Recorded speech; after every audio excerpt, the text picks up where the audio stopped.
वो तो कभी शाला में नहीं गया। और हिंदुस्तान की हरामखोर सरकार 58 साल में सबको शिक्षण नहीं दे पाई। इसमें हमारी क्या कमी है? सरकार की कमी है। हम तो 7.5 लाख कोटि रुपए हर साल तुमको टैक्स देते हैं। तुम्हारी हरामखोरी है कि पूरा देश 100% लिटरेट नहीं हुआ, वो रिटर्न कैसे फाइल करेगा? तो उसी में एक प्रोविजन है कि वो चार्टेड अकाउंटेंट की मदद से रिटर्न फाइल करें, टैक्स कंसल्टेंट की मदद से रिटर्न फाइल करें। अर्थात चार्टेड अकाउंटेंट्स का धंधा अभी बढ़ने वाला है। परेश भाई, बहुत धंधा बढ़ेगा। और हाँ अभी इनका धंधा थोड़ा बढ़ेगा क्योंकि हर व्यक्ति आएगा, रिटर्न फाइल कराएगा तो फीस देगा, उनका बिजनेस बढ़ेगा, टैक्स कंसल्टेंट का बढ़ेगा।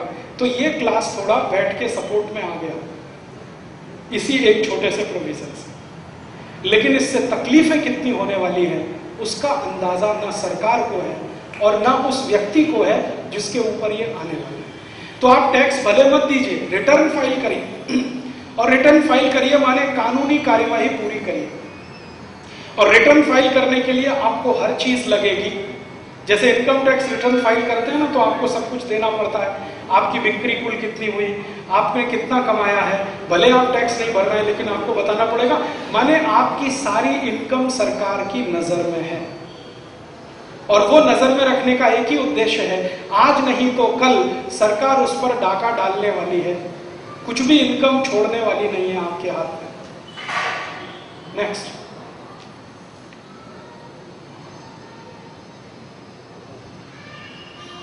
ये थोड़ा टेक्निकल प्रोविजन है। सरकार का एक व्हाइट पेपर आया, उसमें जो लिखा वो सभी राज्य सरकारों ने कानून बना दिया। इसमें कानून क्या है कि जो स्टॉक ट्रांसफर है, कोई भी स्टॉक ट्रांसफर, उसमें टैक्स नहीं है क्योंकि वहां वैल्यू एडिशन नहीं है।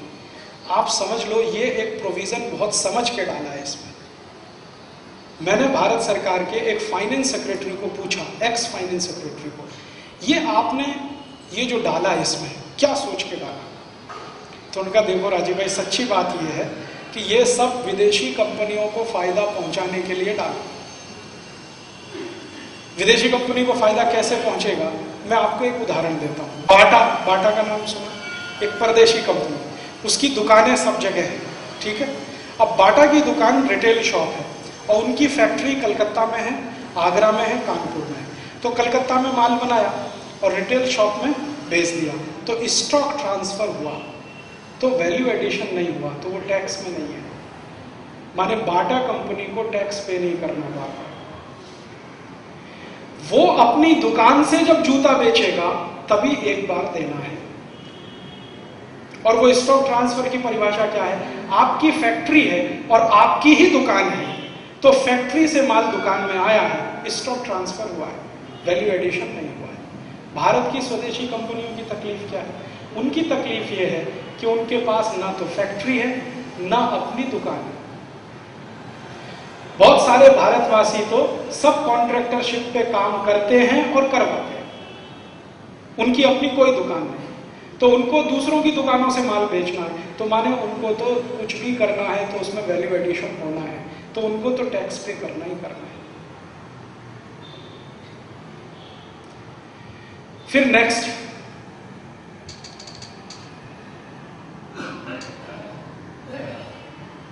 ये एक टेक्निकल प्रोविजन है, डेट का उसमें चक्कर है कि जो दिन से कानून लागू होगा उसके हिसाब से वो सब है, वो इतना इंपॉर्टेंट नहीं है। फिर इसके बाद कंपोजिशन स्कीम है। कंपोजिशन स्कीम बहुत बड़ा फ्रॉड है, इसमें बहुत बड़ा फ्रॉड है। फ्रॉड क्या है? जिनको कंपोजिशन की सबसे ज्यादा आवश्यकता है उसको ही उसमें से डिलीट कर दिया। इनको कंपोजिशन स्कीम नहीं मिल सकती, और जिनको कंपोजिशन स्कीम नहीं मिल सकती उसकी लिस्ट में बताऊंगा अभी थोड़ी देर, तो आपको पता चलेगा कि फिर मिलेगी किसको। पूरा व्यापारी वर्ग जो इस देश में है उनमें से मात्र 1% से भी कम लोगों को कंपोजिशन स्कीम का फायदा मिलेगा, बाकी किसी को नहीं मिलेगा। लेकिन वो फ्रॉड करके फंसा जरूर लिया आपको कंपोजिशन स्कीम के नाम पर। बहुत व्यापारी ये कहते हैं हम वैट पे नहीं जाएंगे, हम तो कंपोजिशन में चले जाएंगे। उनको मालूम नहीं है कि उनमें से बहुत लोगों का बिजनेस कंपोजिशन के बाहर है। क्या क्या बिजनेस हैं जिनको कंपोजिशन का फायदा नहीं मिलेगा, उसकी एक लिस्ट मैं आपको अभी थोड़ी देर में बताऊंगा। नेक्स्ट, हाँ अभी देखिए यही आ गया, तुरंत आ गया। आप देखिए किस में आते हैं, मैन्युफैक्चरर हैं, कंपोजिशन नहीं मिलेगा, मैन्युफैक्चरर को कंपोजिशन स्कीम का लाभ नहीं है। इंपोर्टर हैं, कंपोजिशन का लाभ नहीं है। डिस्ट्रीब्यूटर हैं, उसके बाद होलसेलर हैं, नहीं है। फिर क्या बचा? Only retailer. और रिटेलर में भी उन्होंने डिफाइन कर दिया है कि जो रिटेलर रीसेल नहीं करेगा उसी को कंपोजिशन स्कीम में जाने का रास्ता है। मुश्किल से 0.5% व्यापारी बचेगा इसमें, बाकी सब आने वाले हैं। तो इसलिए इसका लाभ कोई ज्यादा किसी को नहीं है, लेकिन ज्यादा व्यापारियों को सरकार ने फंसाया ये कंपोजिशन स्कीम नाम देके। नेक्स्ट, अभी देखिए एक मिनट भैया, फिर से वापस लाना। देखिए इसमें कुछ और लिस्ट है नीचे। अगर होटल चलाते हैं, रेस्टोरेंट चलाते हैं, खाने पीने का सामान की व्यवस्था, ईटिंग हाउस यहाँ बहुत चलते हैं महाराष्ट्र में, मुंबई में तो बहुत, वो डिब्बा की व्यवस्था है ना, ये जितने डिब्बा फेरी वाले लोग हैं ये सब ईटिंग हाउस में आते हैं। Restaurant, eating house, hotel, refreshment room, caterers हैं, बेकरीज, इतने सब लोगों के लिए सेपरेट स्कीम करनी है कंपोजिशन की, अभी तक आई नहीं है। कह रहे हैं कि हम करेंगे, लेकिन उसमें भी कोई इफ और बट लगाएंगे और उसमें फंसाएंगे फिर। नेक्स्ट, ये तो बेकार है, ये आपके काम का नहीं, क्योंकि आप में से कोई इस कैटेगरी में नहीं आता होगा, वर्क कॉन्ट्रैक्ट। अभी देखिए ऑक्ट्रॉय एंट्री, कोई टैक्स एबॉलिश नहीं किया। अभी एक सबसे खतरनाक बात जो होने जा रही है इस देश में, 6 महीने के बाद महाराज जी क्या होगा, ये वैट के अधिकारी जितने भी नेशनल हाईवेज हैं, स्टेट, सब पे चौकी बना के बैठ जाएंगे, चेक पोस्ट बनाएंगे। जैसे टोल बूथ होते हैं वैसे अभी वैट बूथ बनेंगे, नेशनल हाईवे नंबर 1 पे, नेशनल हाईवे नंबर 2 पे, 3 पे, 4 पे, और सब जगह वैट ऑफिसर बैठेंगे। जो भी माल लॉरी में भर के जाएगा, ट्रक में भर के जाएगा, सबको चेक करेंगे, और चेक करते समय 20 डॉक्यूमेंट्स की मांग करेंगे। 20 डॉक्यूमेंट्स आपको होना कंपलसरी है। उसमें से अगर आपके पास 19 हैं, एक कम है, तो आपकी लॉरी और ट्रक जब्त कर लिया जाएगा और वो वैट अधिकारी का हो जाएगा। उसमें जो माल भरा हुआ है, वैट अधिकारी चाहे तो उसको नीलाम कर सकता है, चाहे तो बाजार में बेच सकता है, आपके ऊपर दंड लगा सकता है, आपको जेल करा सकता है, और तो और ट्रक जिस व्यक्ति का है उसको जेल करा सकता है। मेरा ट्रक है, आपका माल है, आप तो मालिक हैं माल के, मैं तो ट्रक ओनर हूं, मैंने तो भाड़े पे ट्रक दिया है, लेकिन डॉक्यूमेंट्स अगर नहीं है मेरे पास, तो ट्रक मालिक भी जवाबदार है, वो भी जेल जाएगा। अब इसमें मुश्किल क्या होने वाली है मैं बताऊंगा। आप कहोगे ये इतना सख्ती से लागू करेंगे, नहीं करेंगे, वो मैं भी जानता हूं। इसमें धंधा करेंगे। धंधा कैसे करेंगे? पुलिस वाले क्या करते हैं, ट्रक वाले को रोकते हैं, क्या करते हैं, 10 रुपए दो, 20 रुपए दो, 50 रुपए दो, 100 रुपए दो। अब ये धंधा सब सेल्स टैक्स ऑफिसर करेंगे, तो यही होने वाला है। और आपके पास जितना ज्यादा संवेदनशील सामान है, उतनी बड़ी रिश्वत मांगेंगे। संवेदनशील से मतलब आप दूध का ट्रक भर के लेके जा रहे हैं, कल्पना करो, और दूध जो है ना हाईली पेरिशेबल आइटम है, थोड़ी भी देर हुई तो फट जाएगा। आपको मालूम है कि इसने अगर ट्रक रोक लिया, 2-5 घंटे खड़ा कर दिया, मेरा तो 1 लाख रुपए का नुकसान, तो रिश्वत उतनी ही ज्यादा। भाई 50,000 दे दो, अभी ट्रक छुड़वाना। अगर मान लीजिए भाजी है उसमें, और भाजी है जो जल्दी खराब हो सकती है, तो उसमें ज्यादा रिश्वत। फल है उसमें ज्यादा रिश्वत। जितना ज्यादा संवेदनशील माल, रिश्वत उतनी ही ज्यादा। तो अभी बड़े बड़े हाईवेज पर आपको जो पुलिस के कर्मचारी घूस लेते, रिश्वत लेते मिलते पाए जाते हैं, वो अब मिलकर वैट ऑफिसर्स के साथ ये धंधा करेंगे। और हर ट्रक ओनर को ट्रक भेजते समय एक सर्टिफिकेट दिया जाएगा। मैं आपको एक सरल उदाहरण से समझाता हूं। मुंबई से आपने दूध का टैंकर भर के, कल्पना करो, नागपुर भेजा, तो यहां पहला जो एंट्री वो आएगा, चेक पॉइंट आएगा, पहला सबसे पहला वैट, वहां से आपको एक सर्टिफिकेट मिलेगा। सर्टिफिकेट में लिखा होगा कि मुंबई से नागपुर की दूरी कल्पना करो 900 किलोमीटर, 900 किलोमीटर कवर करने का टाइम 20 घंटे कल्पना करो एवरेज, तो वो लिख देगा कि 20 घंटे में नागपुर आपको पहुंचना है। ठीक है, अगर 21 घंटे में पहुंचे तो आपने कानून का उल्लंघन किया और नागपुर वाला दंड लगाएगा आपका। ये है इसमें। आप सोच रहे हैं कितनी अधिकारशाही बढ़ने वाली है। आप ट्रक लेके निकले, 20 घंटे का टाइम फिक्स कर दिया उसने नागपुर तक का, अब 21 घंटे हो गया, 22 घंटे हो गया, 23 घंटे हो गया, ट्रक कहीं खराब हो गया, पंचर हो गया, कुछ हो गया, then you have to convince him, all the time you have to convince him. अब कन्विंस करो उसको, मेरा ट्रक खराब हो गया था, अच्छा उसका सर्टिफिकेट दिखाओ ट्रक खराब हुआ था। अब आपके पास सर्टिफिकेट नहीं है तो कहेगा तुम झूठ बोलता है, तुमको 20 घंटे का टाइम मिला था, 21 घंटे में आया, 1 घंटे का तुमने ज्यादा समय लगाया, पेनल्टी दो, कानून का उल्लंघन हो गया। अब उसमें वो क्या करेगा, सीधे सीधे से घूस मांगेगा, रिश्वत मांगेगा और कुछ नहीं करेगा। ये वो भी जानता है, ऑफिसर के सब ट्रक वालों को लेके थाने में नहीं ले जा सकता, वो भी जानता है, लेकिन उसको बीच का रास्ता मालूम है, तुमको मैं छोड़ता हूं, 10,000 दे दो, 20,000 दे दो। माने जो नई नई कमाई के रास्ते खुल जाएंगे इस वैल्यू एडेड टैक्स के आने से। और ट्रक ऑपरेटर माने ड्राइवर जो चला रहा है, उसको 20 डॉक्यूमेंट्स की 80 कॉपी लगेगी कम से कम, मैंने हिसाब जोड़ा उसका।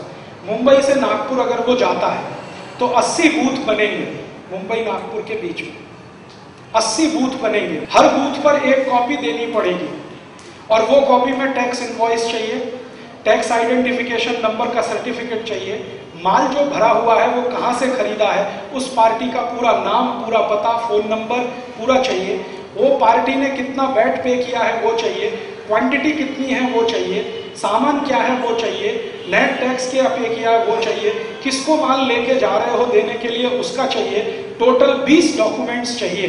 एक भी कम तो कानून का उल्लंघन और जेल 1 साल की, नहीं तो माल जब्त करो, नहीं तो पेनल्टी। इतनी खतरनाक व्यवस्था। अब मैं आपको दूसरा एक उदाहरण देता हूं यहीं पे। यूरोप के कोई भी देश में महाराज जी, एक देश का माल दूसरे देश में जाए, जर्मनी का फ्रांस में आए, फ्रांस का स्वीडन में जाए, स्वीडन का स्विट्जरलैंड में जाए, कहीं रास्ते में कोई वेट ऑफिसर कभी ट्रक को हाथ भी नहीं दिखा सकता, रोक भी नहीं सकता, चेक करना तो दूर की बात है, कोई नहीं कर सकता ये। और यूरोप में कभी भी आप चले जाइए, ट्रकों की आवाजाही आप देखिए, बिल्कुल बिंदास जाते हैं, कोई रास्ते में ना कोई बैरियर है, ना चेक पोस्ट है, ना टोल बूथ है, ना वैट बूथ है, ना कोई बूथ है, बिंदास जाते हैं। फ्रांस से जर्मनी में घुस गए, जर्मनी से बेल्जियम में चले गए, बेल्जियम से और कहीं चले गए, अपना बिंदास माल बेचते हैं, फिर चल जाते हैं। यहां हर बूथ पर चेकिंग, जैसे टोल बूथ पे होता है वैसे अब वैट बूथ पे होने लगा। और मुझे डाउट है कि सरकार ये जो टोल बूथ है इनको ही वैट बूथ में कन्वर्ट करेगी, क्योंकि नए बूथ बनाने के लिए खर्चा नहीं है, तो टोल बूथ वालों से कोई एडजस्टमेंट वो करेंगे, तुमको 2 टका देंगे, 3 टका देंगे या 1 टका देंगे, तुम हमको यहाँ बैठने दो। और टोल बूथ वाली सभी प्राइवेट पार्टियां हैं, वो डर के मारे वैसे ही सरकार को सरेंडर कर देगी, हाँ हाँ जी आप बैठ लो हमारे साथ। इसमें सिर्फ हैरानी परेशानी होने वाली है और कुछ नहीं। नेक्स्ट,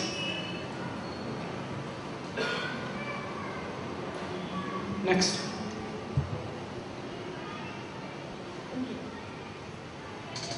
अभी देखिए इसमें एक बहुत इंटरेस्टिंग बात है, अगर आपके पास BST नंबर है, बॉम्बे सेल्स टैक्स का आपके पास वो जो नंबर है ना, तो आपको नया रजिस्ट्रेशन करने की जरूरत नहीं है। ये आपकी माहिती के लिए, अगर आपके पास BST का नंबर है, पहले से आप बिजनेस करते हैं, तो आपको नया रजिस्ट्रेशन करने की जरूरत नहीं है, एक बात। लेकिन उसके आगे, लेकिन अगर वैट कमिश्नर को लगता है तो वो आपको नोटिस दे सकता है कि आप नया रजिस्ट्रेशन करें, वो नोटिस दे सकता है। जरूरत नहीं है, फिर नोटिस देने का अधिकार क्यों दे दिया आपने उसको? एक तरफ सरकार कह रही है कि BST का अगर नंबर है तो आपको नया रजिस्ट्रेशन करने की जरूरत नहीं, दूसरी तरफ कह रहे हैं कि कमिश्नर आपको कह सकता है कि आप रजिस्ट्रेशन करें। नेक्स्ट, अभी इसमें रिटर्न फाइल करने का है। कुछ लोगों को साल में 4 बार रिटर्न फाइल करना है, कुछ लोगों को 2 बार करना है। और कुछ ऐसे भी धंधे हैं जिनको हर महीने करना पड़ता। इतना ज्यादा तकलीफ कर दिया रिटर्न का। ये नहीं कि साल में एक बार करना, साल में 3 बार करना है, कुछ लोगों को साल में 2 बार करना है, कुछ लोगों को साल में हर महीने करना है। नेक्स्ट, अभी देखिए कमिश्नर आपका कोई भी आपने रिटर्न फाइल किया है, कमिश्नर को पूरा अधिकार है उसको गलत सिद्ध करने का। आप कितना भी सही फाइल करिए, वो रीचेक करेगा, रीक्रॉस करेगा, री एग्जामिन करेगा, नया किसी को जिम्मेदारी दे सकता है, चेक करो इसको, कोई कमेंट ही बिठा सकता है, उसको सारे अधिकार हैं। तो फिर ये सेल्फ असेसमेंट का मतलब क्या है? ये इतना बड़ा फ्रॉड क्यों कर रही है सरकार हमारे साथ? एक तरफ कहती है कि सेल्फ असेसमेंट वाला है, दूसरी तरफ कहती है कमिश्नर हैज एवरी राइट, कोई भी अधिकार उसको है क्रॉस चेक करने का, रीचेक करने का और ये सब करने का। नेक्स्ट, अब देखिए इसमें कमिश्नर क्या क्या कर सकता है, ये मैंने इसमें बताया। ये मैं हालांकि आपको पहले बता चुका हूं। कमिश्नर को महाराष्ट्र सरकार के कानून के तहत 56 अधिकार है, कर्नाटक कानून के तहत 108 अधिकार है, मध्य प्रदेश कानून में 150 अधिकार है। जहां जहां बैठ के कानून बने हैं ना, अलग अलग राज्यों में अलग अलग अधिकार है। महाराष्ट्र में 56 राइट्स हैं कमिश्नर को। उसमें से फर्स्ट राइट है आपको 1 साल की जेल भेजना, दूसरा राइट है आपकी चल अचल संपत्ति को जब्त कर लेना। चल अचल संपत्ति में क्या है? चल संपत्ति में गाड़ी है, स्कूटर, मोटरसाइकिल, कार है, आपका बैंक अकाउंट है, आपके बैंक में लॉकर में रखे हुए गहने हैं, वो सब जब्त करने का अधिकार कमिश्नर को है। अचल संपत्ति में घर है, बंगला है, खेत है, खलिहान है, वो सभी जब्त करने का अधिकार कमिश्नर को है। और न सिर्फ जब्त करने का अधिकार है बल्कि उसकी नीलामी कर देने का अधिकार भी उसको है। इतने राइट्स हैं और ऐसे ऐसे 56 अधिकार हैं। मैंने आपको कहा ना, लॉरी को रोक लेने का, लॉरी के सामान को जब्त कर लेने का, ट्रक ड्राइवर को जेल भेज देने का, ट्रक ऑपरेटर को जेल भेज देने का, ऐसे 56 अधिकार कमिश्नर को है महाराष्ट्र में। और अन्य अलग अलग राज्य में अलग अलग है। मैंने आपसे कहा ना, कर्नाटक में 108 अधिकार है, उनमें यहां से भी ज्यादा है। और सभी राज्यों ने अलग अलग कानून बनाए हैं, एक रूपता कहीं भी नहीं। कोई राज्य में कोई वस्तु पे 4% वैट है, दूसरे राज्य में उसी वस्तु पे 12.5% वैट है।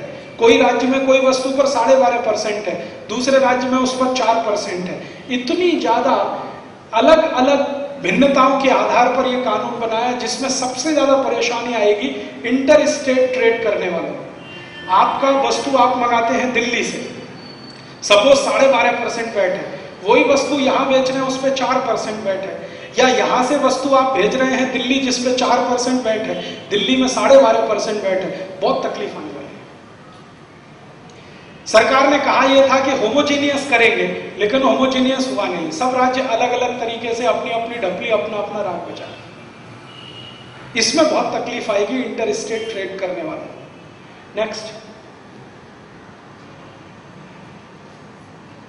हाँ, अब देखिए एक इंटरेस्टिंग बात बताता हूं आपको कि अगर मान लीजिए आप टैक्स ज्यादा पे कर दिया, गलती से आपसे गलती हुई, आपने टैक्स ज्यादा भर दिया, होता है 10,000 रुपए, आपने 20,000 भर दिया, तो आप शिकायत करेंगे हमने ज्यादा टैक्स दे दिया है। कमिश्नर उसको चेक करेगा, बात सही पाई गई तो 10,000 रुपए आपको वापस होना चाहिए। कमिश्नर वापस नहीं करेगा, वो अगले साल एडजस्ट करेगा, अगले साल एडजस्ट करेगा। माने अगले साल जब आप टैक्स भरें तो उसमें 10,000 कम भरना, वापस नहीं देगा। एक, अब इसका उल्टा है, अगर आपने टैक्स कम भरा, 20,000 रुपए टैक्स निकलता है और आपने 10,000 भरा, तो 10,000 कम भरा। अगर कम भरा है तो कमिश्नर उस पर आपसे ब्याज लेगा और पेनल्टी अलग से लेगा। और ब्याज कितनी है महाराज जी? 2% पर मंथ, 2% प्रति माह। जो सूदखोर लेते हैं ना, वो ब्याज की दर है 2%, साल का नहीं, महीने का। 100 रुपए पे 2 रुपया हर महीने। आपने ज्यादा दे दिया, सरकार वापस करने को तैयार नहीं है, एडजस्ट करेगी। आपसे कम आया है तो पेनल्टी भी लेंगे और ब्याज सहित वसूलेंगे। और किसी केस में मान लीजिए आप कमिश्नर के खिलाफ ट्रिब्यूनल में गए, कोई मामला ऐसा बना जिसमें आपने आर पार की लड़ाई लड़ने का तय किया, कमिश्नर के खिलाफ आपने केस किया, चांस की बात आप ट्रिब्यूनल में जीत गए, कल्पना करो आप जीत गए, कमिश्नर हार गया, तो जो जीता हुआ जजमेंट है वो सेट असाइड करने का राइट कमिश्नर को है, जीते हुए मामले को नहीं लागू करने का अधिकार उस कमिश्नर को। फिर आप क्या करेंगे? हाई कोर्ट में जाएंगे। हाई कोर्ट में प्रोविजन बना दिया है इसमें वो ये कि आप हाई कोर्ट में अगर जाना चाहते हैं केस को लेकर, तो हाई कोर्ट सबसे पहले ये कहेगा कि आपका जितना टैक्स है पहले भर दो, फिर आपका मुकदमा स्वीकार किया जाएगा सुनवाई के लिए।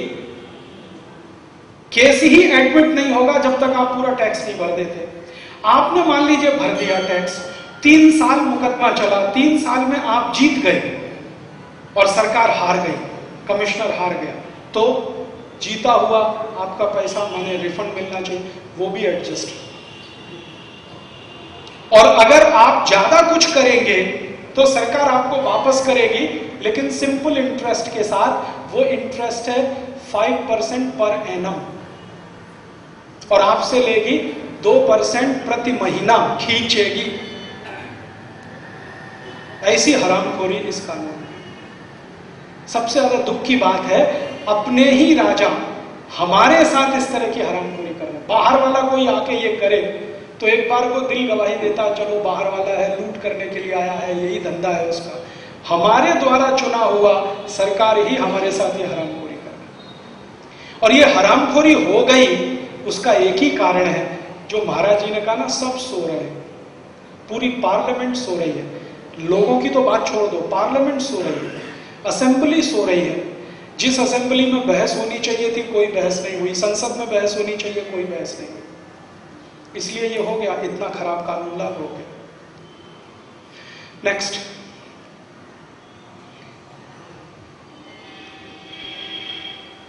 इसको छोड़ दो, ये मैं बता चुका हूं।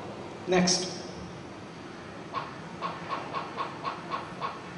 अब देखिए एक चीज और बताओ, अगर आप धंधा करते हैं, रिटेल बिजनेस करते हैं, दुकान चलाते हैं, तो आपको जो कैश मीमो देंगे, अब तो वो कंपलसरी है। 10 पैसे का भी माल बेचेंगे तो आपको कैश मीमो फाड़ना है, रसीद देनी है, डॉक्यूमेंट देना है, उस पर क्या क्या चीजें लिखनी है वो जरा देखिए। सरकार कह रही है ना बहुत सरल हो जाएगा। अभी कैश मीमो पे महाराज जी 20 माहिती देनी पड़ेगी, एक कैश मीमो पे 20 माहिती भरनी है आपको। क्या भरना है? Tax invoice, words and number. जो टैक्स इनवॉइस मिलेगा ना, उस पर जो शब्द लिखे हुए हैं पूरे के पूरे, और जो नंबर है आपका वो। दूसरा, डेट ऑफ इनवॉइस। तीसरा, रजिस्ट्रेशन सर्टिफिकेट नंबर। चौथा, जो परचेजर है उसका नाम एड्रेस के साथ। मैं आपसे 50 पैसे की एक पेंसिल खरीदने आया, अभी मेरा नाम भरो पूरा उसमें। मेरा नाम राजीव दीक्षित, मेरा पता Sevagram Ashram Wardha, phone number 28441, cell number ये, ईमेल तो ये, अभी इतना, मुझे 50 पैसे का पेन लेना है आपसे, भरो ये सब। अभी आप धंधा करोगे कि वो भरते बैठोगे कैश में?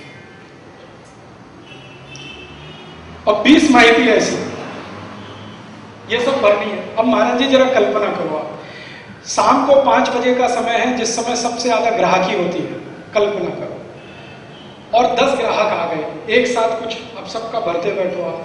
मैंने इसको भर के देखा, एक ग्राहक का भरने में कम से कम 2.5 से 3 मिनट जाता। अब 5 ग्राहक खड़े हैं तो 2.5-3 का 30 मिनट तो गया। उतने में एक ग्राहक कहेगा, अरे यार ये धंधा कर रहा है कि अपना भरते, वो दूसरी दुकान में गया, लेकिन दूसरी दुकान में भी उसको यही समस्या है। तीसरी दुकान में आप तो ग्राहक गया आपके यहाँ से, क्योंकि ग्राहक जब आता है वो घाई घाई में होता है, लाओ लाओ जल्दी लाओ जल्दी लाओ, मुझे ट्रेन पकड़नी है, बस पकड़नी है, ये कर। अब आप भरते हैं, तुम्हारा नाम क्या है? कहेगा क्या मतलब तुमको मेरे नाम से? तुम्हारा पता क्या है? क्या मतलब तुमको मेरे पते से? तुम्हारा फोन नंबर क्या है? सेल नंबर क्या है? वो बेचारा कहेगा ये जरूर खुफिया विभाग का आदमी है, मेरे बारे में माहिती देना चाहता, वो भाग जाएगा। क्या जरूरत है ये सब तमाशा करने की? दुनिया के किसी देश में ये सब नहीं है, यहां पर इतना जबरदस्ती ये सब। और ये करने का एक ही कारण है महाराज जी, व्यापारियों पर सरकार को बिल्कुल भरोसा नहीं। उद्योगपतियों पर बिल्कुल भरोसा नहीं। ये सरकार कितनी हरामखोर है, मैंने एक वित्त मंत्री को ये कहा था, वो बोला नहीं इस पर। मैंने कहा देखो, जितने व्यापारी और उद्योगपति हैं सब के सब फोकट में तुमको टैक्स इकट्ठा करके दे रहे हैं कि नहीं दे रहे? फोकट में अपनी सेवा दे रहे हैं, क्योंकि टैक्स देने वाला तो मैं हूं, ग्राहक, कलेक्ट करने वाले आप हैं, और सरकार के खजाने में भरने वाले आप हैं। माने भारत की सरकार को, भारत के खजाने को बिना एक पैसा लिए हुए सेवा देने वाला वर्ग है व्यापारी वर्ग। हर साल 7.5 लाख कोटि रुपए जो टैक्स भरता है सरकार के खजाने में, ये तो व्यापारी लोग देते हैं। एक पैसा भी सरकार से पगार नहीं लेते। उस व्यापारी के ऊपर इतना अत्याचार, जो फोकट में आपको सर्विस दे रहा है, वरना सरकार की औकात नहीं है टैक्स कलेक्ट कर सके। अगर व्यापारी सरकार से असहयोग करना शुरू कर दे महाराज जी, सरकार 1 मिनट में गिर जाएगी। इसमें दम नहीं है टैक्स इकट्ठा करने की। पूरा इनकम टैक्स डिपार्टमेंट, पूरा सेल्स टैक्स डिपार्टमेंट, पूरा रेवेन्यू डिपार्टमेंट लग जाए तो वैट कलेक्ट नहीं कर सकता इस देश में से। ये तो व्यापारी वर्ग है, उद्योगपति वर्ग है, जो बिना एक पैसा लिए चुपचाप अपनी सेवा दे रहा है। सरकार को उसका धन्यवाद करना चाहिए, उसको प्रणाम करना चाहिए, बजाय इसके सरकार उसको चोर, बेईमान, डकैत कहती है। इस बात का मुझे बहुत दर्द होता है। बिना एक पैसा लिए हुए 7.5 लाख कोटि रुपए हर साल सरकार के खजाने में जमा होता है, और सरकारी विभाग का प्रधानमंत्री एक बार ये बोला है कि मेरे पास जो टैक्स का पैसा आता है उसमें 85% लीकेज होता है। लीकेज कहां होता है? पैसा जमा होने के बाद, माने टैक्स कलेक्टर ऑफिस से लेकर प्राइम मिनिस्टर के ऑफिस के बीच में 85% लीकेज होता है। माने व्यापारी और ग्राहक ईमानदारी से पूरा पैसा सरकार को दे देता है। लीकेज जो है सरकार के सिस्टम में है। ये बात राजीव गांधी ने कही थी, किसी और ने नहीं कही थी। और उसने कहा कि लीकेज इतना जबरदस्त है कि मैं 1 रुपया वापस अगर देता हूं खर्चा करने के तो 15 पैसा ही खर्च होता है। इतना बड़ा लीकेज जिस सिस्टम में हो, और वो सरकार अपने को हरामखोर ना माने, सामने वाले को हरामखोर कहे, जो बिना एक पैसा लिए 7.5 लाख करोड़ रुपए खजाने में उसको जमा कर रहा है, तब मैं व्यापारियों से कहता हूं कि अभी कितना बर्दाश्त करोगे आप? एक सीमा होती है ना, सहन करने की एक सीमा होती है। अब तक आप 58 साल से गालियां खाते आए टैक्स ऑफिसर की, चोर, बेईमान, लुच्चा, लफंगा, जो भी कुछ उनको कहना था वो सब उन्होंने कहा। आपके ऊपर 58 साल में कितने झूठे झूठे केस बनाए हैं। मैं तो हिंदुस्तान के इनकम टैक्स डिपार्टमेंट और सेल्स टैक्स डिपार्टमेंट के केसेस पढ़ता रहता हूं। 100 केस अगर महाराज जी करता है डिपार्टमेंट, तो 98 में डिपार्टमेंट हारता है, 2 में ही जीतता है डिपार्टमेंट। इसका माने फैब्रिकेटेड होते हैं, सब झूठ मूठ के बनाए हुए केस होते हैं, नहीं तो जीतता क्यों नहीं है डिपार्टमेंट। इनकम टैक्स का तो सक्सेस रेट जो है ना 2% है, 2%, 3%। मेरा एक दोस्त है इनकम टैक्स कमिश्नर, मैं उसको पूछता हूं तुम साल में जितने केस करते हो जीतते कितने हो? 1 या 2, ज्यादा से ज्यादा। फिर क्यों करते हो? तो कहता ऊपर से आदेश है करने के लिए, माने हैरान परेशान करना है। और हैरान परेशानी कैसी, न्यूसेंस कैसा? रात के 2 बजे आपके घर में घुस जाना, सोते हुए लोगों को उठा देना, कहना सब बाहर जाओ, आपका कैश बॉक्स चेक करना, ज्वेलरी बॉक्स चेक करना, आपके गद्दे के नीचे कुछ रखा हुआ है गद्दे को फेंक देना, तकिए के अंदर छुपा हुआ है उसको फेंक देना, आपके रसोई में घुस जाना, रसोई में जो आपका आटा रखा हुआ है गेहूं का उसको उलट देना, दाल के डिब्बे को उलट देना। इस तरह का न्यूसेंस इस देश में करते हैं ये सब टैक्स ऑफिसर, और आप सब खामोश होकर बर्दाश्त करते रहते हैं। ये इसलिए हो पा रहा है कि आप खामोश होकर बैठे हैं, तो उसको और हिम्मत बढ़ रही है, और हिम्मत बढ़ रही है। जिस दिन हिंदुस्तान के व्यापारी और उद्योगपति ने टैक्स ऑफिसर को बंद करके पीटना शुरू कर दिया, उस दिन ये न्यूसेंस खत्म हो जाए। और ये न्यूसेंस हमने खत्म किया है। आप कभी उत्तर प्रदेश में आएंगे, जहां वैट के खिलाफ सबसे ताकतवर अभियान चल रहा है। उत्तर प्रदेश के बारे में बहुत सारी माहिती आपको है, लेकिन एक माहिती मैं आपको दे दूं कि व्यापारियों में सबसे ज्यादा एकता अगर कहीं है तो उत्तर प्रदेश में। हमने वैट के खिलाफ अभियान शुरू किया उत्तर प्रदेश में। पहली सभा वाराणसी में हुई, उसकी वीडियो सीडी बनी, ऑडियो सीडी बनी। 1 हफ्ते के अंदर 40,000 सीडी डिस्ट्रीब्यूट हो गई पूरे उत्तर प्रदेश, विदिन 1 वीक। सबको माहिती हो गई कि वैट में इतनी खराबियां हैं। उसके बाद सरकार के जितने अधिकारी गए, जितने नेता गए, सभी को मार पड़ी। जिसने भी वैट के समर्थन में भाषण किया उत्तर प्रदेश में, सबको मार पड़ी, इंक्लूडिंग सलमान खुर्शीद, जयराम रमेश, जो प्राइम मिनिस्टर के खास आदमी हैं। ये जब वैट के समर्थन में सभा करते हैं तो जूते इनको मारे लोगों ने, मुंह काला कर दिया, कपड़े फाड़ दिए, भाग गए वहां से। और अब हिम्मत नहीं है सरकार के किसी अधिकारी की तो छोड़ दो, प्राइम मिनिस्टर की हिम्मत नहीं है उत्तर प्रदेश में आके वैट के समर्थन में व्याख्यान करने की। उत्तर प्रदेश में बहुत खराबियां हैं, लेकिन उसमें एक अच्छाई है कि व्यापारियों में एकता जबरदस्त है। और जब व्यापारी वहां एक होते हैं तो बीजेपी कांग्रेस भूल जाते हैं।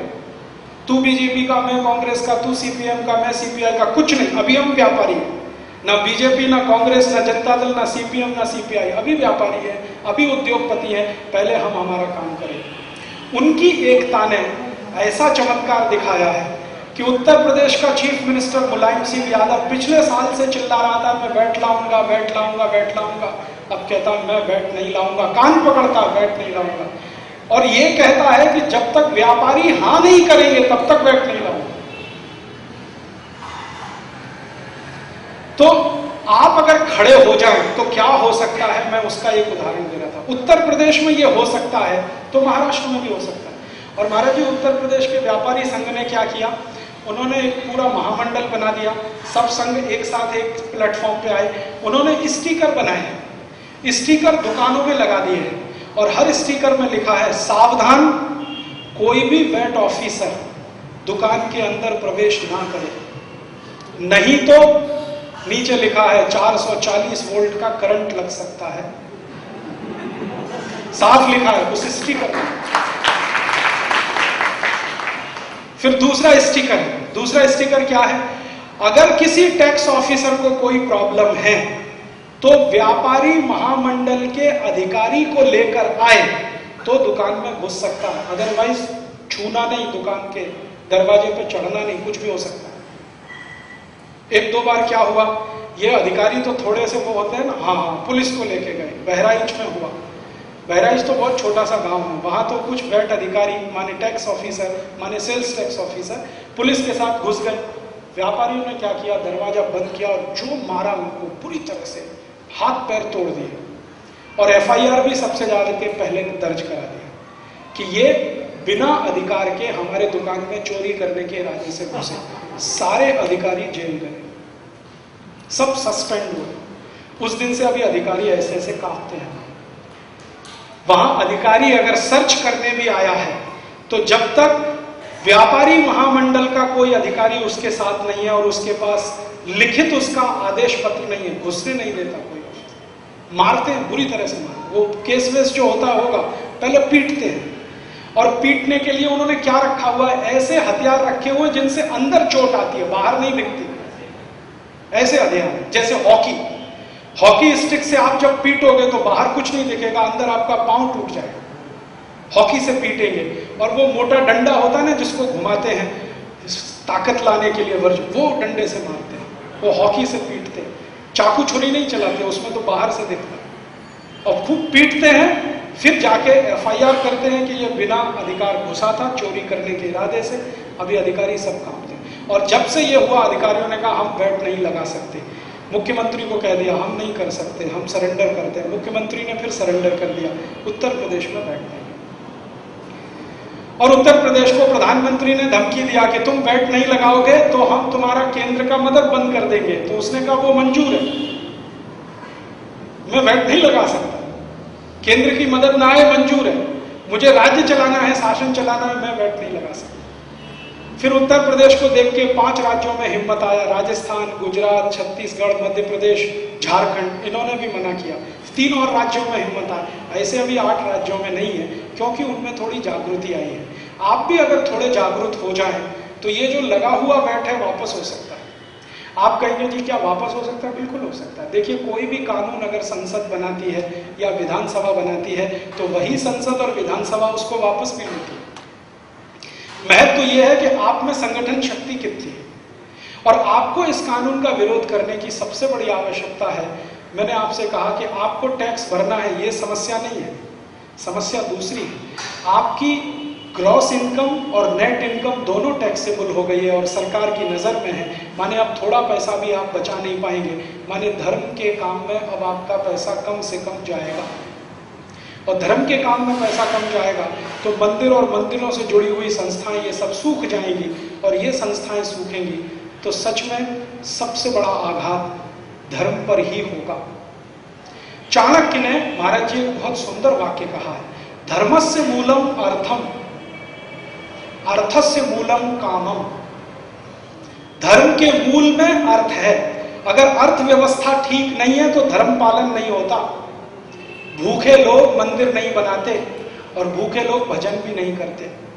पेट भरा हुआ होना चाहिए, समृद्धि होनी चाहिए, तब मंदिर बनते हैं, तब मठ बनते हैं, संस्थाएं बनती हैं, धार्मिक काम होते हैं। तो अर्थ जितना मजबूत होगा धर्म उतना फैलेगा, अर्थ जितना कमजोर होगा धर्म उतना कमजोर होगा।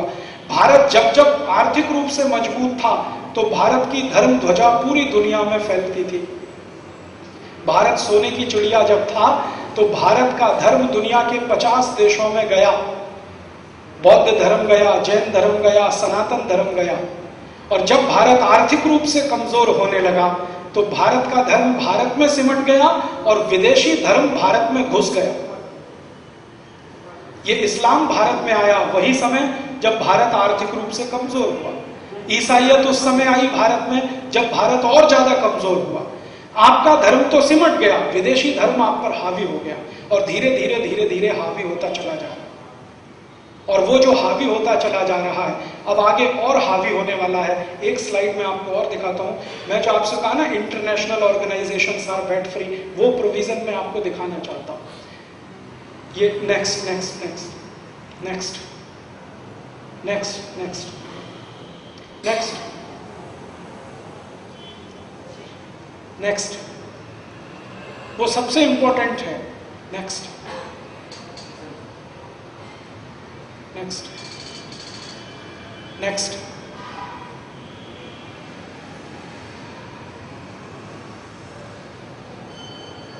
नेक्स्ट। हाँ, एक मिनट, ये पीछे वाला प्रीवियस, ये एक इंपॉर्टेंट स्लाइड है। VAT means value added tension. Value added tax नहीं, वैल्यू एडेड टेंशन। जो भी वैट भरेगा, अभी सब डायबिटीज का पेशेंट होना उसको 100%, हार्ट अटैक आना 100%, क्योंकि टेंशन जितना ज्यादा बढ़ेगा डायबिटीज और हार्ट अटैक और स्ट्रेस उतना ही ज्यादा बढ़ेगा। इसमें एक स्लाइड छूट गया है, जरा इसके आगे करो, इसके आगे एग्जम्पशन वाला एक स्लाइड, एग्जम्पशन फ्रॉम वैट। पीछे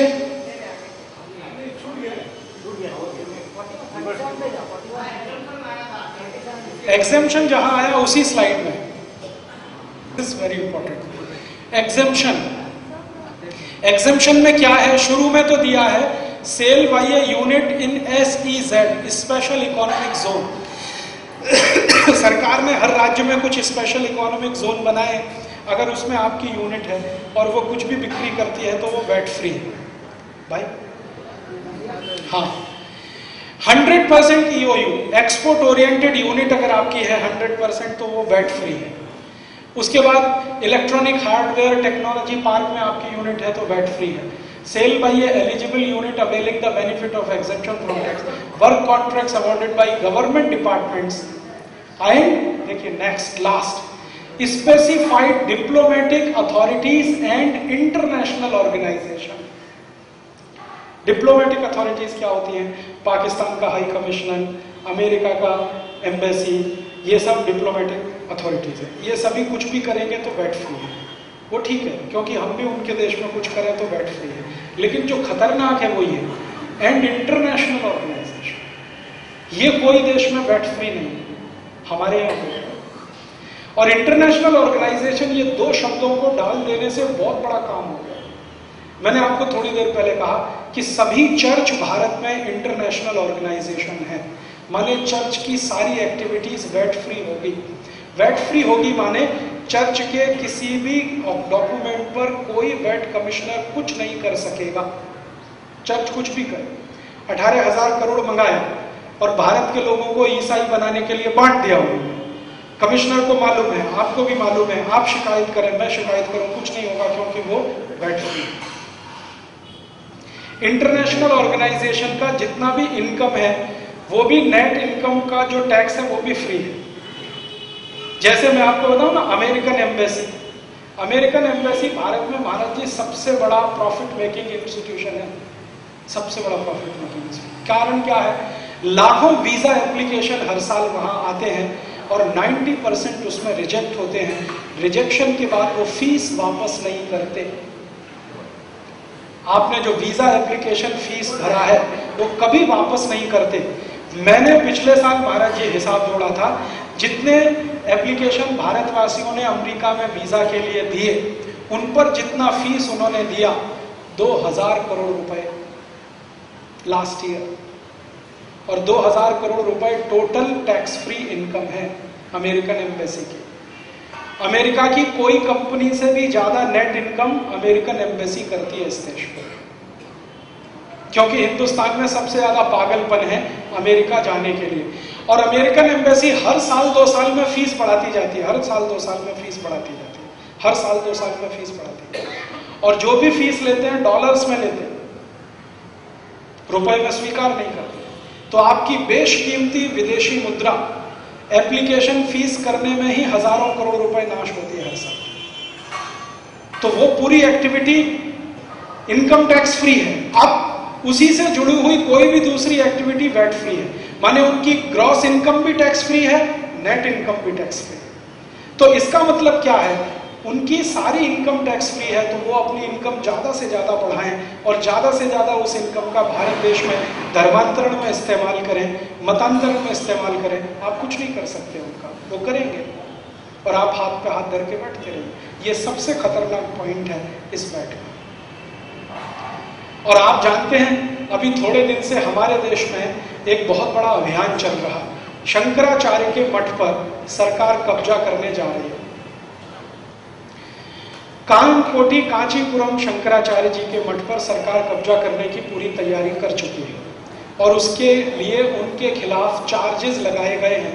2000 पेज की चार्जशीट फाइल की गई है। मैं शंकराचार्य जी के मठ में पिछले 6 साल से जाता हूं और उनकी सभी गतिविधियों में बहुत नजदीक से शामिल हूं। शंकराचार्य जी का जो मठ है कामकोटी कांचीपुरम, इस मठ को हर साल 5000 करोड़ रुपए डोनेशन आता है।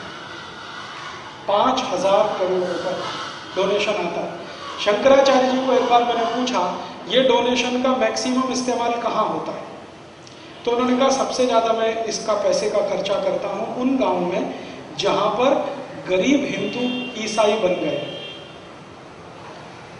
तो वो क्या कर रहे हैं, शंकराचार्य जी दक्षिण भारत के गांव में जो ईसाई बने हुए हिंदू हैं उनको वापस हिंदू बना रहे हैं, उसमें उनका सारा पैसा खर्च होता है। 5000 करोड़ हर साल वो खर्च करते हैं।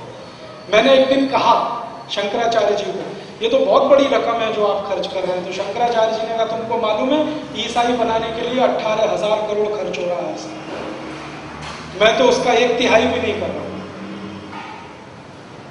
तो वो करते क्या है, गरीब आदिवासी विद्यार्थियों के लिए निःशुल्क स्कूल चलाते हैं और उन स्कूलों में भर्ती होने पे फिर हिंदू बनाते हैं। उनके लिए स्कूल के सब खर्चे करते हैं, किताब, कॉपी, पेंसिल, खाना पीना, कपड़े सब देते हैं। फीस भी वही भरते हैं। रहने का हॉस्टल का खर्चा भी शंकराचार्य जी का मठ करता है। और ऐसे 170 से ज्यादा स्कूल उनके चलते हैं तमिलनाडु, केरल, कर्नाटक, आंध्रा में, और धीरे धीरे बढ़ा रहे हैं। इसके बाद हॉस्पिटल चलते हैं। उन हॉस्पिटल में निःशुल्क चिकित्सा की जाती है ऐसे लोगों की जो गरीब हिंदू थे, आदिवासी हो गए हैं, वापस हिंदू बनने को तैयार है, उनकी वो निःशुल्क चिकित्सा कराते हैं।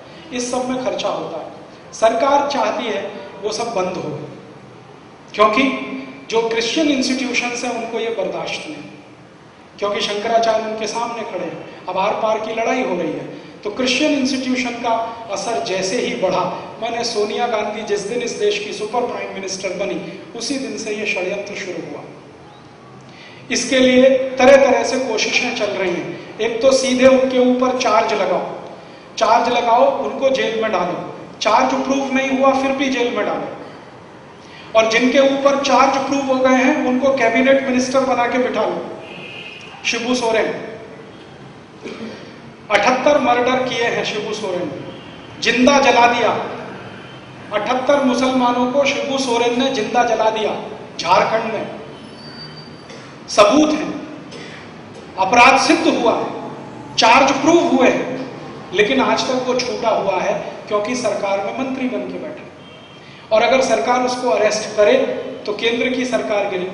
तो शिबू सोरेन को मंत्री बनाओ, उसको सुरक्षा दो, और शंकराचार्य जिनका अपराध अभी से हुआ उनको जेल में भेजो और पूरे देश में बदनामी कराओ।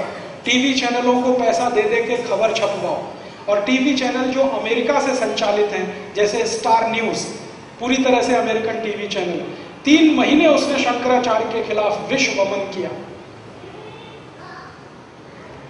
सत्य उसके विपरीत है। शंकराचार्य के ऊपर एक भी आरोप सिद्ध नहीं होगा जब सुप्रीम कोर्ट में मामला जाएगा। सुप्रीम कोर्ट ने भी ऑर्डर दिया है कि तमिलनाडु में कोई निष्पक्ष न्याय नहीं मिलेगा, इसलिए सारे मामले कर्नाटक में ट्रांसफर किए जाएं। उसी दिन जयललिता परेशान हो गई क्योंकि उसे मालूम है दूसरी किसी अदालत में सिद्ध नहीं होगा। एक दिन सुप्रीम कोर्ट में शंकराचार्य जी का बेल एप्लीकेशन गया, उसी दिन स्वीकार हो गया, और हाई कोर्ट ने बेल एप्लीकेशन स्वीकार नहीं किया क्योंकि हाई कोर्ट जयललिता के कंट्रोल में है। जयललिता सोनिया गांधी के कंट्रोल में है, सोनिया गांधी चर्च के कंट्रोल में है। और आप याद रखिए इस बात को, कभी भूलिए मत, अभी थोड़े दिन पहले पोप मर गया, पोप जॉन पॉल। हमारे देश में 3 दिन का राष्ट्रीय अवकाश हो गया। पोप मर गया, ठीक है, मर गया तो क्या करें उसका, हमसे क्या लेना देना उसका।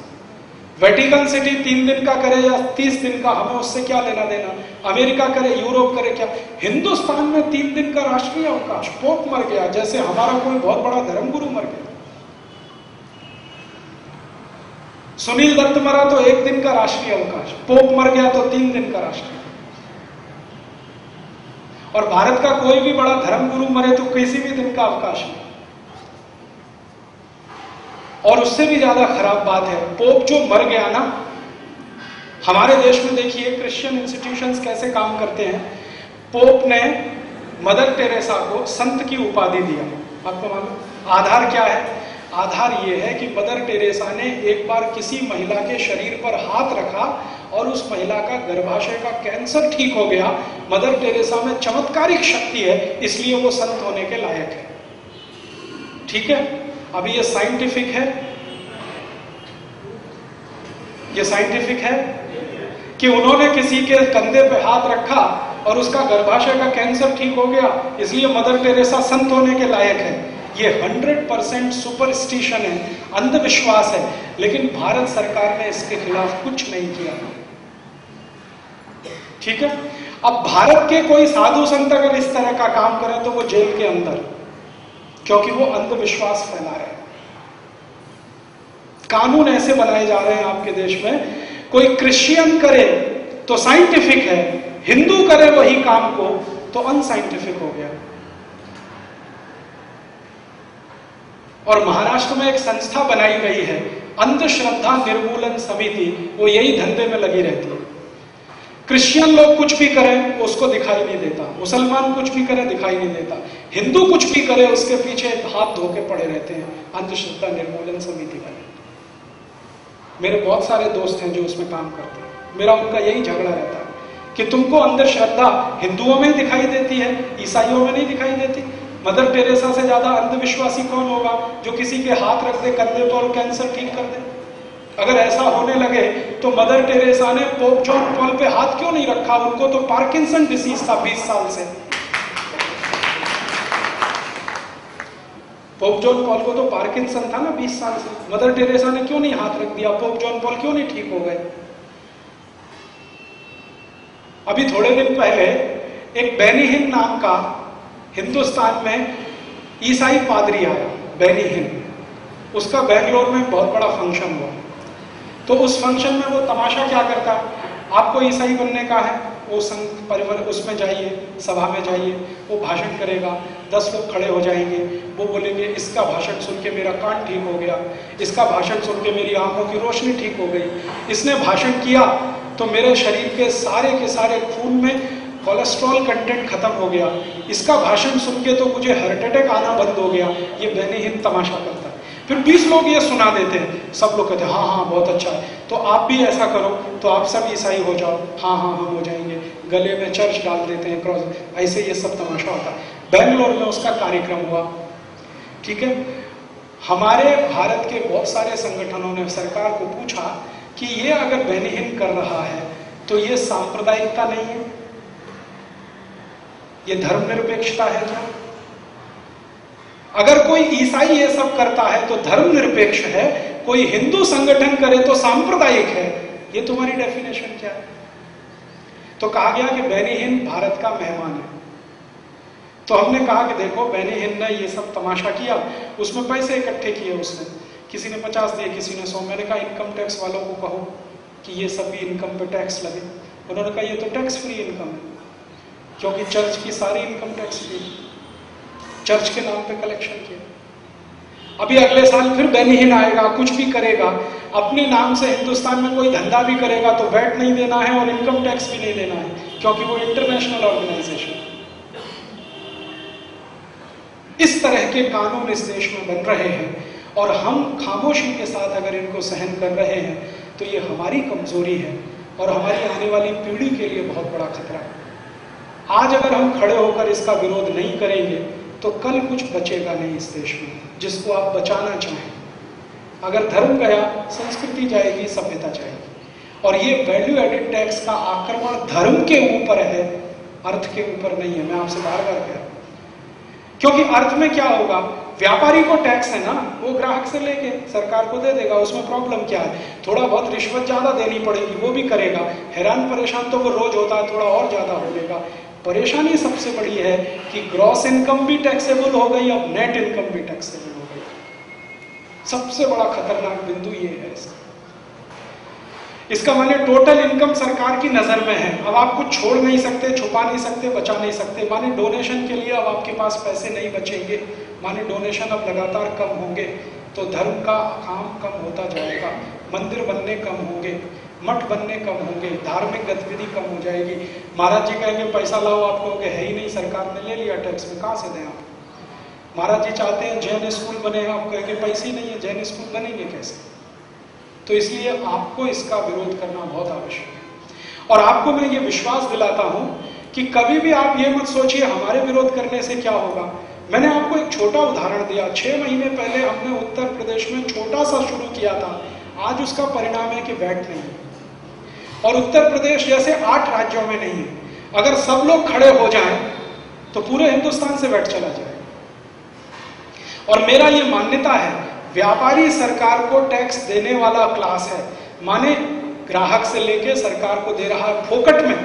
अगर ये व्यापारी खड़ा हो जाए कि हम कोई भी सर्विस अब आपको फोकट में नहीं देंगे, जब आपका टैक्स कलेक्टर फोकट में कुछ नहीं करता, हम कैसे आपको फोकट में टैक्स इकट्ठा करके देंगे? हमको इसका सर्विस चार्ज चाहिए, नहीं तो टैक्स हटाओ। और आप अगर एक ही बात कहना शुरू कर दो कि टैक्स नहीं भरेंगे, तुमको जो करना है करो, 1 साल के लिए जेल भेजोगे, चलो, कितनी जेल है तुम्हारे पास? हिंदुस्तान की सब जेल भरी पड़ी है, जगह नहीं है पांव रखने की। 4.5 करोड़ व्यापारी, महाराज जी, रिटेलर 4 करोड़ 80 लाख है इस देश में, और रिटेल बिजनेस 9 लाख करोड़ का है इस देश में। 9 लाख करोड़ का रिटेल बिजनेस है, 4.5 करोड़ से ज्यादा रिटेल बिजनेसमैन है, और दूसरे बिजनेसमैन को जोड़ दो तो 5 करोड़ 5.5 करोड़। ये अगर खड़े हो जाए, कोई सरकार में दम नहीं है, किसी आर्मी में दम नहीं है कुछ कर सके। उसको विरोध करें, नहीं तो कल कुछ बचेगा नहीं। विरोध करने का मन में संकल्प रखें कि आप विरोध करेंगे तो परिणाम निकलेगा, ऐसा नहीं है कि नहीं निकलेगा। हो सकता है 100% नहीं निकले, 50% निकले, क्या निकल सकता है? आप खड़े हो जाइए, विरोध करना शुरू करिए, हमको ये वैट मंजूर नहीं है। सरकार कहेगी अच्छा बताओ क्या मंजूर है आपको? तो सबसे पहली शर्त, सारे इनडायरेक्ट टैक्सेस खत्म करो। 1, इंटरनेशनल ऑर्गेनाइजेशन को भी वैट पे लाओ। 2, आप देखो, फिर देखो कैसी मिर्ची खड़ी होगी। मिर्ची इतनी तेज लगेगी, पूरा चर्च ऑर्गेनाइजेशन और ये जो इस्लामिक मूवमेंट वाले ना, ये सब खड़े हो जाएंगे। आप तो एक सुलगा दो ना चिंगारी, आप ये बोलो इंटरनेशनल ऑर्गेनाइजेशन को वैट पे लाओ। अगर नेशनल ऑर्गेनाइजेशन वेट पे है तो इंटरनेशनल ऑर्गेनाइजेशन भी वेट पे लाओ। हाँ, जो पॉलिटिकल ऑर्गेनाइजेशन है जैसे अमेरिकन एम्बेसी है, फ्रेंच एम्बेसी है, वो टैक्स फ्री करना है, ठीक है, क्योंकि हमारी एम्बेसी उनके यहाँ टैक्स फ्री है, तो ठीक है, इनको छोड़ो, ये तो पॉलिटिकल ऑर्गेनाइजेशन है। बाकी अदर देन पॉलिटिकल ऑर्गेनाइजेशन जितने भी हैं उनको वेट पे लाओ। इनडायरेक्ट टैक्सेस खत्म करो, टैक्स का रेट कम से कम करो, 4% 5% करो, सिंगल पॉइंट करो, सेन वेट करो, अधिकारियों के अधिकार खत्म करो, ड्यूटी फिक्स करो। और भारत में अधिकारियों को तनख्वाह देना बंद करो, सरकारी खजाने से पैसे लुटाना बंद करो, कमीशन फिक्स करो उनका। ऐसी ऐसी आप डिमांड रखना शुरू करिए, या तो सरकार इसको माने नहीं तो हटाए, दोनों में से कुछ होगा। देखिए दिल्ली के व्यापारियों ने लड़ाई शुरू किया, 7 दिन दिल्ली बंद कर दिया। भारत में पहली बार हुआ, दिल्ली 7 दिन बंद था। इमीडिएट सरकार सरेंडर कर गई, 50% डिमांड मान लिया दिल्ली सरकार, दिल्ली के व्यापारी। और दिल्ली के व्यापारी कह रहे हैं थोड़े दिन में हम फिर करेंगे, 25% और मनवा लेंगे अपने। तो अगर दिल्ली वाले करा रहे हैं, यूपी वाले करा रहे हैं, तो महाराष्ट्र वाले भी करा सकते हैं, गुजरात वाले भी करा सकते हैं। गुजरात में खैर है नहीं, लेकिन महाराष्ट्र में अगर ये आया है, कर्नाटक में आया है, तो आप ये करें। तो इसके लिए 2 उपाय हैं। पहला उपाय व्यक्तिगत है, दूसरा सामूहिक है। व्यक्तिगत क्या है? आप भारत के प्रधानमंत्री को और वित्त मंत्री को ऑब्लिक महाराष्ट्र के मुख्यमंत्री को और वित्त मंत्री को एक 50 पैसे का पोस्ट कार्ड तो लिखें कम से कम, विरोध के स्वरूप में। हम वैट को मंजूर नहीं करते। कारण क्या है वो बता दें, नंबर 1, नंबर 2, नंबर 3, ये कारण से हम मंजूर नहीं करते। और अगर आप ये बदलोगे नहीं तो आपका वही हाल होगा जो ओम प्रकाश चौटाला का हुआ। सीधे लिखो पत्र। ओम प्रकाश चौटाला ने किसी की नहीं सुनी, परिणाम है कि आज वो सड़क पर है। एक जमाने में उसके पास 2/3 बहुमत होता था, आज 5-6 सीट भी नहीं आई है। जो हाल चंद्रबाबू नायडू का हुआ, जो SM कृष्णा का हुआ, वो आपका होगा। और हर मंत्री, चाहे वो प्रधानमंत्री हो या मुख्यमंत्री, कुर्सी हटे उसी से डरता है। आप लिखो उनको सीधे कि या तो ये शर्त है, इस आधार पर बैठ करो, नहीं तो हम नहीं मानते। और हम सिविल नाफरमानी करेंगे जो गांधी जी हमको बता के गए। गांधी जी कहते थे कि गलत कानून को स्वीकार करना सबसे बड़ी हिंसा है, क्योंकि वो आपको ही नहीं आने वाली पीढ़ियों को खत्म कर देता। और गांधी जी कहते थे कि गलत कानून के खिलाफ सिविल नाफरमानी करना सबसे बड़ी अहिंसा है। सिविल नाफरमानी, नहीं देंगे टैक्स, जेल में डालना है डालो। जिस दिन हिंदुस्तान में 10-20 लाख व्यापारियों में ये हिम्मत आई, जैसे यूपी में जेल भरो आंदोलन शुरू किया महाराज जी, 2 ही दिन चला, तीसरे दिन सरकार ने सरेंडर कर दिया, वैट नहीं लाएंगे। 2 दिन में मुश्किल से 2,500-3 हजार व्यापारी जेल गए थे, तीसरे दिन सरकार ने कह दिया नहीं लाएंगे। तो आप भी अगर हिम्मत करके ये कहना शुरू करोगे तो यहाँ सरकार सरेंडर करेगी। इसके लिए व्यक्तिगत स्तर पे आप पत्र लिखें, एक सामूहिक करें। सामूहिक क्या करें? मान लीजिए आपका कोई व्यापारिक संगठन है, औद्योगिक संगठन है, उसकी तरफ से मेमोरेंडम भेजें और उस मेमोरेंडम में 20-25 पॉइंट दें। उसकी एक कॉपी मैंने परेश भाई को भेजी है कि भारत में जो वैट स्ट्रक्चर है और यूरोप में जो वैट स्ट्रक्चर है, दोनों में अंतर क्या है, वो मेमोरेंडम में आप भेजें। हमको ऐसा चाहिए जैसा यूरोप में है, हमको वो नहीं चाहिए जो तुमने लाया। तो इस तरह का मेमोरेंडम आप भेजना शुरू करें, बहुत असर होगा इसका। और तीसरा, जागरूकता पैदा करें लोगों में। आपने मुझे सुना, आप किसी को सुनाएं, वो किसी को सुनाए, धीरे धीरे ये बात बढ़ती चली जाए। जितने ज्यादा लोगों को माहिती होगी वैट के बारे में, उतना ही विरोध होगा। और धार्मिक संगठनों को माहिती पहले दें। जितने भी साधु संत इस समय मुंबई में विराज रहे हैं या जिनका चौमासा यहाँ होने की शक्यता है, उन सबके पास तो ये माहिती पहुंचा दें कि अभी धर्म पर सबसे बड़ा हमला ये होने जा रहा है, आप इसका विरोध करिए। और इस हमले का एक दूसरा हिस्सा है, जो हमारे देश में सोसाइटीज रजिस्ट्रेशन एक्ट है ना 1860 का, उसमें बहुत परिवर्तन किया है सरकार। और परिवर्तन इतना खतरनाक कर दिया है कि आप कोई भी ट्रस्ट रजिस्टर करिए, नॉन प्रॉफिटेबल हो किसी भी लेवल पे, अब सरकार कोई भी हस्तक्षेप कर सकती है उसमें, कभी भी कर सकती है। और ये कानून के आधार पर कर्नाटक में तो महाराज जी मंदिर सरकार ने अपने हाथ में लेने शुरू कर दिए। कर्नाटक में बहुत बड़ा मंदिर है उडुपी का, वो सरकार के हाथ में चला गया। उसके लिए अभी बहुत बड़ा लड़ाई शुरू हुई है कर्नाटक। तो धीरे धीरे सब मंदिरों को सरकार अपने हाथ में लेना चाहती है। आपको मालूम है, हमारे देश का सबसे पहला मंदिर गया इसी कानून के आधार पर, वैष्णो देवी सरकार के हाथ में गया। दूसरा मंदिर इसी कानून के आधार पर गया, ये जो आंध्र प्रदेश का है ना, तिरुपति बालाजी, सब सरकार के हाथ में चला। और इतनी हरामखोर सरकार है महाराज जी, मंदिर के देव द्रव्य में आया हुआ पैसा सरकार खा रही है और उससे कर्मचारियों को पगार बांटी जा रही है। अभी आंध्रा के लोग कहते हैं कि जिस चंद्रबाबू नायडू ने ये किया उसको श्राप दिया तिरुपति बालाजी ने, इसलिए हार गया। लेकिन आगे की सरकार भी संभाल नहीं रही है उसको, नई सरकार आई वो भी कह रही है यही चलाएंगे। तो ये कानून सब बना के एक तरफ तो मंदिर मठों में घुसने का सरकार का इरादा, और वैट जैसे कानून लगा के टोटल इनकम को टैक्स करने का इरादा, इनकम को यहाँ आने से रोक दिया जाए और जो कुछ मठ मंदिरों में है उस पर सरकार कब्जा कर ले, यही कोशिश हो। और सरकार में कौन है कब्जा करने वाले? ये महा हरामखोर इस देश के पुढ़ारी लोग, वो मंदिरों के मठ के अध्यक्ष बन के बैठते हैं, दारू भी पीते हैं, रंडीबाजी भी करते हैं, वैश्यावृत्ति भी करते हैं और मंदिर के मठ के अध्यक्ष बन के बैठे। कई मंदिरों में ऐसा, उडुपी के मंदिर में जिस व्यक्ति को अध्यक्ष बनाया है वो एक पुढ़ारी है, महाहरामखोर, और वो मंदिर का अध्यक्ष है। तो मंदिर में लोगों ने जाना बंद कर दिया। धीरे धीरे ये दुर्गति सभी मंदिरों की हो, इसलिए सभी साधु संतों को, महंतों को ज्यादा से ज्यादा ये माहिती करने की, बताने की जरूरत है, और वो अपने व्याख्यानों में लोगों को ये कहना शुरू करें, लोगों में जागृति पैदा हो, थोड़े दिन में एक बहुत बड़ा अभियान बने और वो अभियान पूरे देश में कामयाबी के साथ चले और सफलता मिले, ऐसी कोशिश आप करिए।